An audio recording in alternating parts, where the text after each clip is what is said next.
അല്ല, അത് വോട്ട് ചെയ്യണം. പിന്നെ എന്തിനാ കൗൺസില് തീരുമാനം വോട്ട് ചെയ്യണം. മനസ്സിലാവുന്നില്ല. ഒരു അജണ്ടക്ക് മാത്രം ഒരു അഭിപ്രായം, മറ്റേ അജണ്ടക്ക് വേറെയുള്ള രീതിയിലാണ്. ലൈറ്റ് ഇതുവരെ പ്രൊക്യൂർമെന്റ് കമ്മിറ്റിയിൽ കൊണ്ടുവന്നില്ല. ലൈറ്റിന്റെ ക്വാളിറ്റി നോക്കേണ്ടതാണ്. ലൈറ്റിന്റെ ക്വാളിറ്റി നോക്കണം. പിന്നെ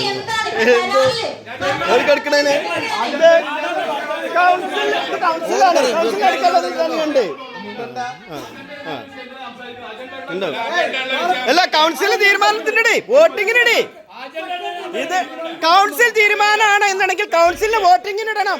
അത് തീരുമാനിക്കാൻ വേണം. വിയോജിക്കുന്നവർക്ക് വിയോജിക്കാം, അംഗീകരിക്കുന്നവർക്ക് അംഗീകരിക്കാം. വോട്ടിനിടെ ചെയർപേഴ്സൺ പറ്റും.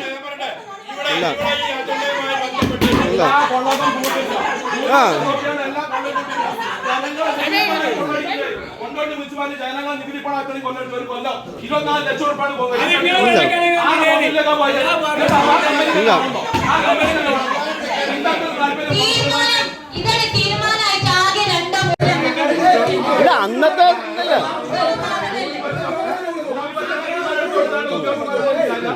അല്ല, ഭൂരിപക്ഷ തീരുമാനം എടുക്കി. ഇതൊരു അജണ്ട അല്ലേ?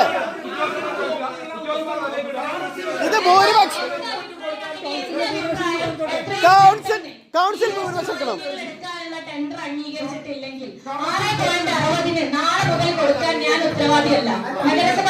അത് ഞങ്ങൾ ഉത്തരവാദിയല്ല. അല്ല, കൗൺസിൽ തീരുമാനം എടുക്കണം.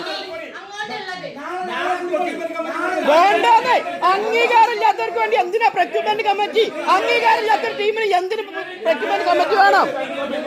നിലവില് എംപാനൽ കമ്പനിയിൽ നിന്നാണ് ടെൻഡർ ക്ഷണിച്ചത്. എംപാനൽ അംഗീകാരമില്ലാത്തവർ എന്തിന് ടെൻഡർ കൊടുക്കണം? അല്ല,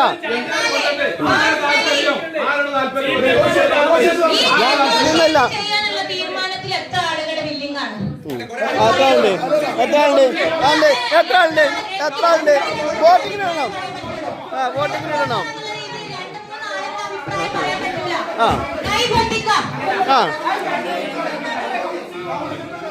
അല്ല, നമ്മള് ക്ലാസ് കൊടുക്കാൻ പറ്റൂല. നമ്മൾ അടക്കേണ്ടി വരും ബാക്കി പൈസ. പറ്റൂല.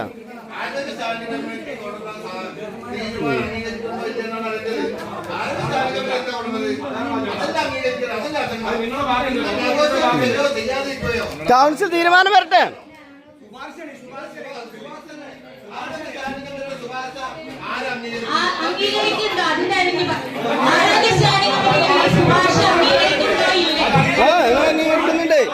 അംഗീകരിക്കുന്നുണ്ട്.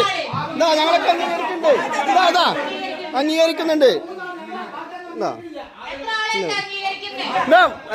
അതൊക്കെ അംഗീകരിക്കണ്ടേ. ഞങ്ങൾ അംഗീകരിക്കുന്നുണ്ട്. അത് മനസ്സിലാക്കി നിങ്ങളൊരു ഏജന്റിനുണ്ടാക്കി.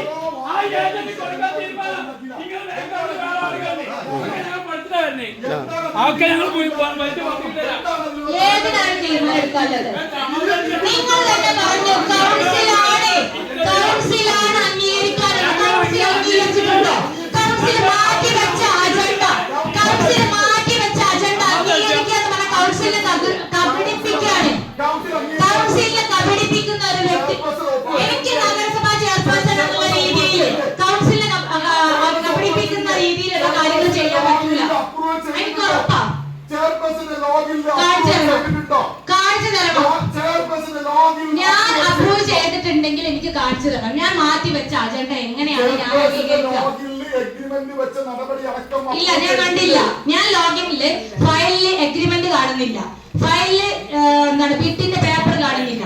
ഫയലില് പിന്നെന്താ ഇവിടെ കരാർ വെച്ചിട്ട് കരാർ കാണുന്നില്ല. അത് ഞാൻ സെക്രട്ടറി അറിയിച്ചു. ഇത്രയും കാര്യങ്ങൾ